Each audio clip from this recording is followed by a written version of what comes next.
What's going on, everyone? I'm just a typical average American here today to react and continue learning about why Canadians hate American tourists. Part 2. If you haven't seen Part 1, feel free to go check that out or stay right here where you are in Part 2.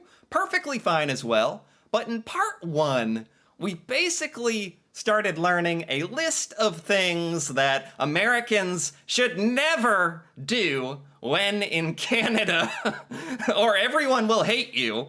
And you know what? For some of these things, rightfully so, rightfully so. I mean, some of the things we learned about in part 1 included, as he put in this video, not appreciating Canadian culture. When you're the one traveling to Canada, particularly as an American, and Americans, by and large, do not put much effort into learning about other cultures. You need to put a little effort. You're the guest. Put some effort into learning social norms. Be on your best behavior, at least. Be respectful. Don't be a loud, obnoxious, know-it-all kind of American, like, you know, if you can help yourself. So that's certainly good advice to not make everyone hate you when in Canada. Also, mocking the Canadian accent. I mean, you do. If you travel to Canada and you mock the accent, impersonate the Canadian accent, or do a stereotypical Canadian accent attempt, you deserve to have poutine thrown at you and be carted off back to America. That's just so yeah, don't do that. What else did we have? Line jumping. Don't line jump. Certainly something, I feel like that's something that would actually make Americans kind of stick out in Canada. Like, there's a lot of little tells where I think Canadians can spot the American in their midst. And the one who's like kind of trying to cut in line or pretend like there's not a line, that's probably the American. So yeah, don't do that. Or, sorry? This was a tricky one. Saying sorry, or use of the word sorry. This is basically, man, it's kind of asking Americans to completely recalibrate their internal clock or measurement of what is rude and what is not rude. Americans don't say sorry very much. And Americans are definitely a bit direct and, I don't know, just in little ways. But to Americans, even myself, I don't think of it as rude. So I could see a lot of Americans doing this, not using sorry when a Canadian might use it, or other things like that. Just not being as polite, even though we don't mean anything by it, I guess. So that one kind of was an interesting one for me to think about, because I could see myself doing that. Tipping. And finally, something that was similar as well between Canada and America. We're both tipping cultures with restaurants and whatnot. I think America might be one of the most tipping cultures in the world. Like, we tip for everything, I swear. But that was a similarity, so Americans should be good on that one. And as for that, I mean, there's a whole other half of this video we're going to watch. A whole bunch more things about why Canadians hate American tourists. Basically, a bunch of stuff us Americans should not do as tourists. So, I think this will be entertaining, educational. Let's check it out. Now, the fact that I'm filming this in front of a Toronto sign, in front of the Toronto City Hall, might upset some other Canadians that are watching this, and I gotta tell you... What? Why would that upset anyone? That you're filming in front of the Toronto sign? Like, is it too touristy of a thing to do? Do Americans take too long in front of the sign? I'm not sure what the faux pas is. If you think Toronto is the end-all, be-all of Canada, like the only thing that matters in Canada, the only place... Okay, I thought, man, I expect anything at this point. I thought it was like Americans take forever in front of the signs and everything. And at Niagara Falls and stuff, taking photos and acting silly. I'm sure that is kind of a thing, but it's a totally different point he's making. Americans thinking Toronto is Canada, or the only thing to see in Canada, or the best thing in Canada.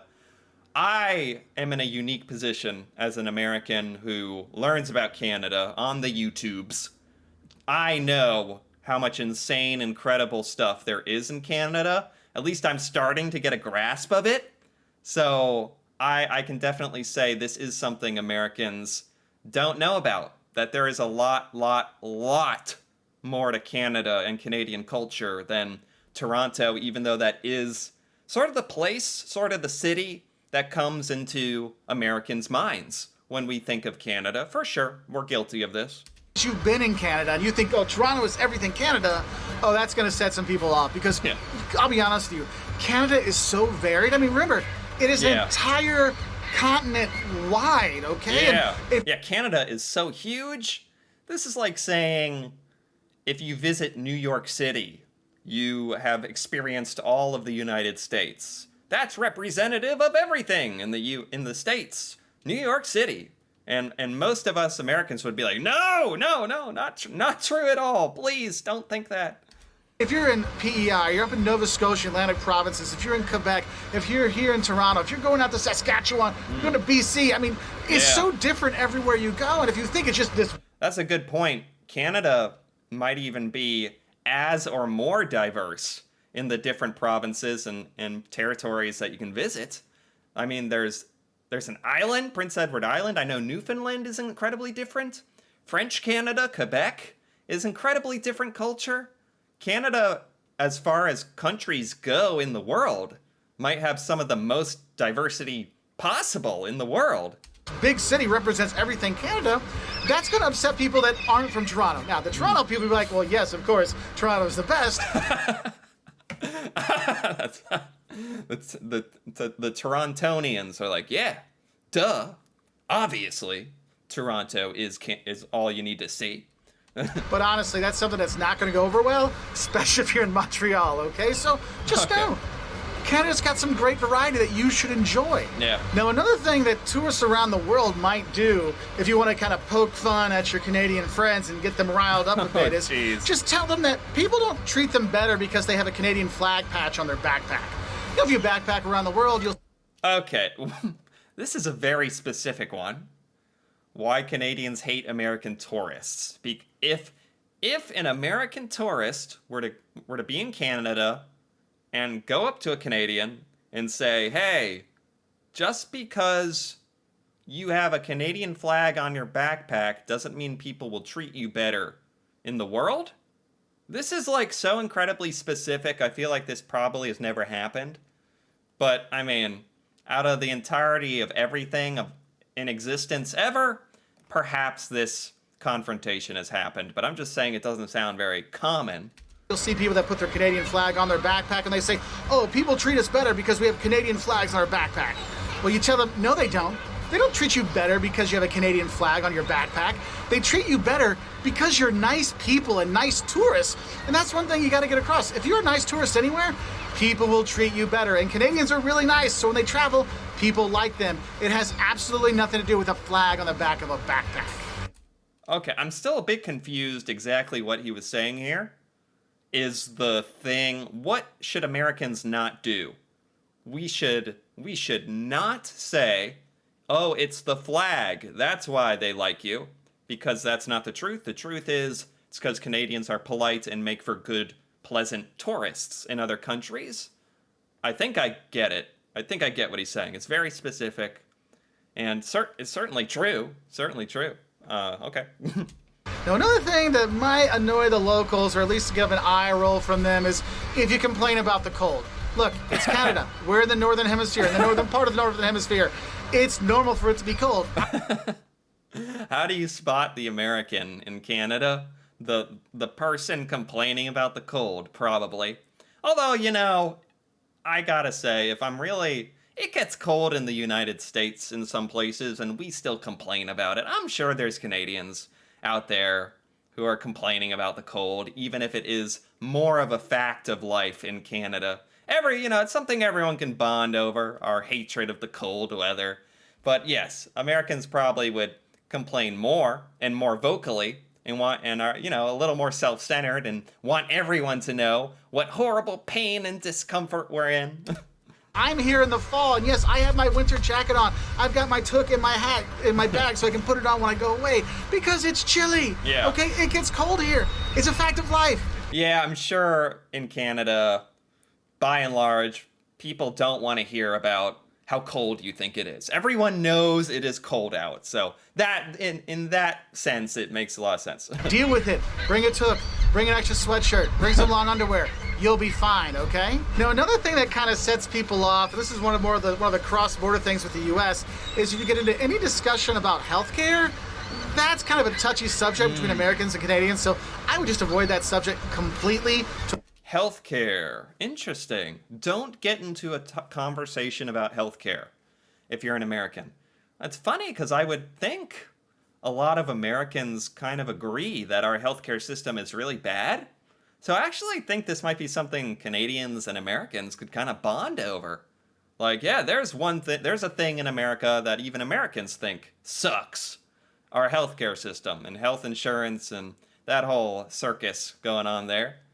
But I don't know. Maybe it's just not a good idea in general to get into this, or maybe it's too much politics or something. But I think Canadians like their healthcare. Americans like Canadian healthcare system, or how it sounds. And Canadians and Americans dislike American healthcare. So I think everyone's actually on the same page. To avoid any kind of kerfuffles, okay? And then I think what I want to kind of end with is really something that if you do these, there might not be ever coming back. Like, your friendship with your Canadian friends might not come back, but you might not be allowed to come back to Canada if you bring up these things. Oh gosh, like we're literally about, don't do these? Are these like breaking the law or something? How far are we going here? And that's if, I gotta be careful, if you rip on poutine, hockey, or the local beer. It might as well be against the law. Or you might not be thrown in jail. It might be worse. Don't rip on the poutine, the hockey, or the beer. Got it. I mean, honestly, if you're the American visiting Canada and you're trash talking the local food or beer, poutine, and hockey, shame on you. You deserve to be kicked out of Canada, excommunicated. Oh my God, the locals will hate you forever. Because if you want to see pride in Canada, yes, I know they love their flag, they love their people, they love everything, but there's certain things. Quebec, that poutine, that is something that every Canadian loves. Doesn't matter if you're in Vancouver. If you're an American making fun of this stuff, you are just a buzzkill. The Americans don't even want you at that point. Goodness gracious. PEI, poutine's everywhere, and they love it, so don't diss it. You don't know what that is? It's French fries with cheese curds on top and gravy. Yeah, maybe people from other countries around the world might think poutine is strange or bad, but poutine is like so perfectly matches what Americans enjoy in sort of a food that's not very good for you, maybe a junk food or a snack or something. Poutine matches up with the American taste almost perfectly. I'm actually a bit shocked we don't have it, because it seems so like a perfect plethora, a perfect combination of ingredients. So I don't think Americans would ever really rip on it. It's a very American food item that's not American, if that makes sense. Oh, it's heaven on a plate, okay? That's one thing. 2, hockey. It is the national pastime. Yeah. Heck, it's the national religion when you come here. If you don't like hockey, don't tell people. Yeah, I think maybe there's more truth to this one. Americans don't really watch hockey. We're not that entertained by hockey, or we don't understand it. And when you're in Canada, you can keep that to yourself as an American. Keep it to yourself, that kind of opinion. I see nothing. That's probably good advice. You don't think hockey's fun? Don't tell people. Leave it alone. Don't rip on hockey. And God forbid, if you rip Canadian beer, especially from the U.S., that will not go over well. Okay. Because the beer here is really good, and the locals want to make sure it stays good. So you'll notice that there's lots of local breweries everywhere throughout the country, and the beer's pretty much always good, okay? So don't be ripping on any of those things. Americans like beer as well. This is good advice. And man, if you are doing these things, you are just the worst American, honestly. Otherwise, you could have some problems with the locals. So, I hope this helps you know some things you shouldn't do if you don't want to upset your Canadian friends when you're here, if you want to be a good tourist when you're here. What are some other things that upset Canadians when tourists come to Canada? Please let them know. Okay, and there you have it. Things why Canadians hate American tourists. Also known as a list of things Americans should not do. If you want to go to Canada and start a war or get beat up and thrown out, make sure you're an American that goes to Canada, don't appreciate the culture, make fun of the Canadian accent, put on a fake, over-exaggerated Canadian accent, call Tim Hortons trash, cut in all the lines, don't apologize for anything, don't tip anybody, call Toronto the only thing that is worth anything in Canada. What else? Complain about it being cold all the time, and say the poutine, beer, and hockey is so horrible, and you will officially be the most hated American tourist in existence, and rightfully so. I actually think this is a very, very reasonable list of things that Americans really, I mean, this should be almost mandatory viewing for Americans going to Canada. It's funny because you'd think a lot of this is kind of common, self-explanatory knowledge, but it's not to a lot of Americans. I even learned quite a few things from this video about what's important, things that are important to be extra respectful of, and some things on the list were less important and some things were more important, but all in all, it was a very entertaining list of why Canadians can really hate some of those pesky American tourists, especially if they do any of this stuff. I don't blame you. So, I enjoyed this. Anyway, if you enjoyed this as well, feel free to give this video a like or leave a comment, perhaps with your opinion on the worst things American tourists do in Canada. And if you're interested in more videos like this, me reacting to Canadian culture and stuff about Canada that I have never seen before or learned about, feel free to subscribe for more. And until then, thanks for watching, and see you next time.